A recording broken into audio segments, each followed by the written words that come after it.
Bueno, da gusto echar un cable a tierra y poder hablar de una propuesta tan pegada a la calle. A ver si no nos mareamos demasiado con esta bajada de la realidad.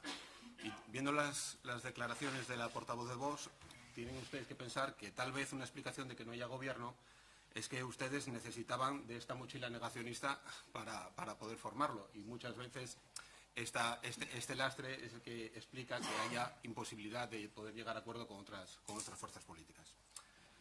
Quería tener en mi primera intervención en este pleno un recuerdo a mi padre, Juan Álvarez, que hace 36 años ocupaba su lugar en esta misma mesa.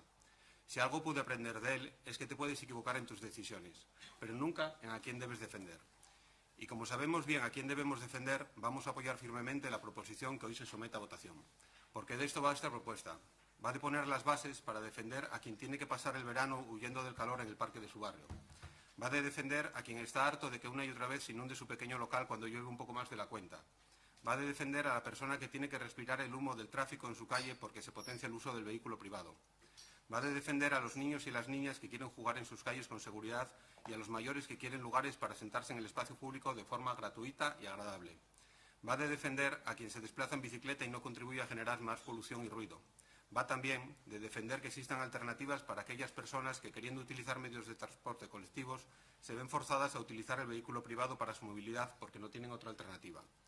Va, en definitiva, de defender una ciudad más amable con sus ciudadanos. Una ciudad que vea en la apuesta firme por la transición ecológica una oportunidad para la transformación a favor de la sostenibilidad y que relance al tiempo un modelo económico con mucho más valor añadido. El cambio climático ha venido para quedarse.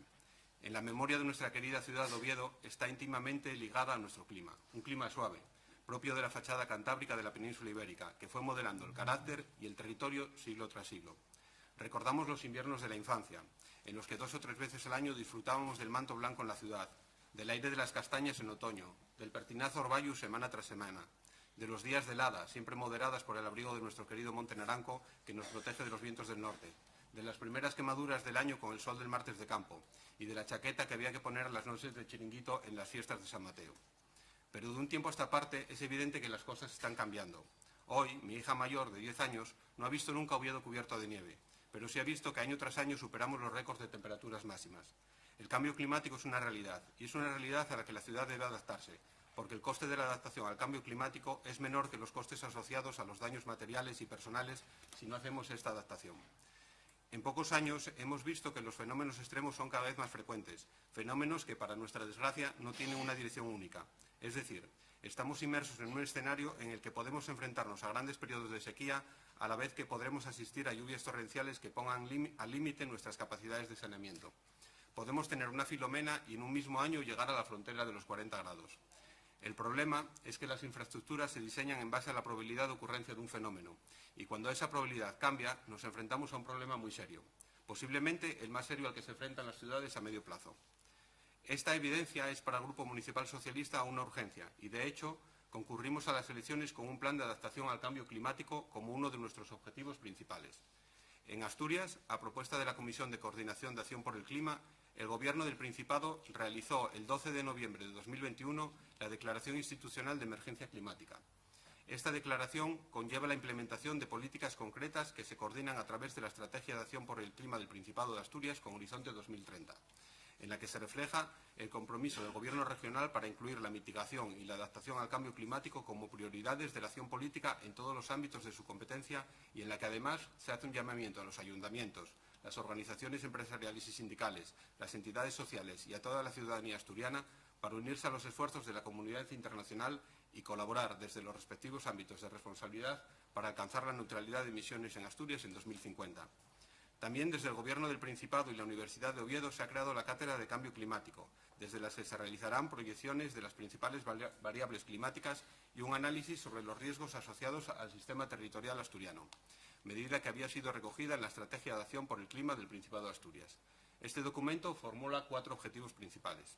El primero, reducir en 2030 las emisiones totales de gases de efecto invernadero en Asturias en un 55% respecto a las que había en 1990 y sentar así las bases para alcanzar la neutralidad climática en 2050. El segundo de los objetivos es integrar la variable climática en los instrumentos de planificación y en las políticas sectoriales regionales. El tercero, orientar el conocimiento científico y la innovación tecnológica regional hacia la descarbonización y a la adaptación al cambio climático. El cuarto, y no menos importante, formar y sensibilizar e implicar a la población en la acción contra la emergencia climática. El plan de renaturalización que hoy se lleva a pleno debe alinearse con dichos objetivos. Oviedo no puede mantenerse al margen, sino que debe ponerse a la cabeza en la implementación de medidas concretas para la adaptación de la ciudad al cambio climático. Medidas orientadas a paliar los efectos de las olas de calor, cada vez más frecuentes e intensas, y que afectan a la salud con más incidencia en las personas vulnerables, personas ancianas, infancia y aquellas con problemas de salud. El plan también deberá recoger medidas para minimizar los efectos de los eventos extremos relativos a las precipitaciones, tanto las inundaciones como la sequía. En nuestro plan de adaptación al cambio climático llevamos muchas, entre otras la creación del corredor verde entre el Cristo y Luca, a que como ciudad creo que no deberíamos renunciar, un plan de renaturalización del Monte Naranco o promover el uso de agua regenerada para la limpieza y baldeo de las calles, una propuesta que hicimos en la Comisión de Urbanismo y que desde el Grupo Municipal Socialista y que ha quedado aparcada a la espera de una evaluación técnica. El plan también debe tener indicadores de diagnóstico cuantitativo y cualitativo, de manera que podamos evaluar la situación actual y que las medidas implementadas puedan ser testadas y corregidas a futuro.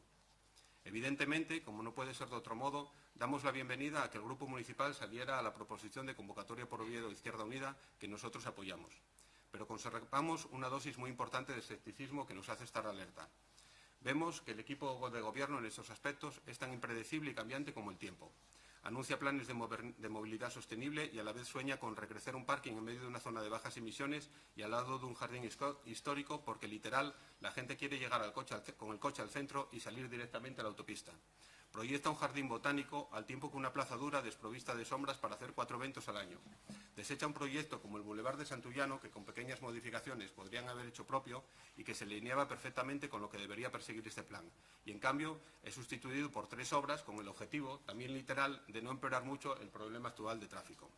Promueve la rehabilitación energética de algunos barrios mientras retira 2 años de la bonificación del IBI a la implantación de paneles fotovoltaicos. La transición ecológica no puede ser simplemente el señuelo que está de moda para ser atractor de fondos. La transición ecológica hay que creérsela, no ir arrastrando los pies y ver qué triquiñuelas puedo hacer para simplemente alcanzar un cumplimiento formal adornado con mucho de greenwashing. Creemos sinceramente que esta aprobación inicial puede dar lugar a un debate que desemboque en un plan que siente las bases para que todas las políticas tengan una coherencia interna. Porque este plan no puede ser ajeno al plan de movilidad.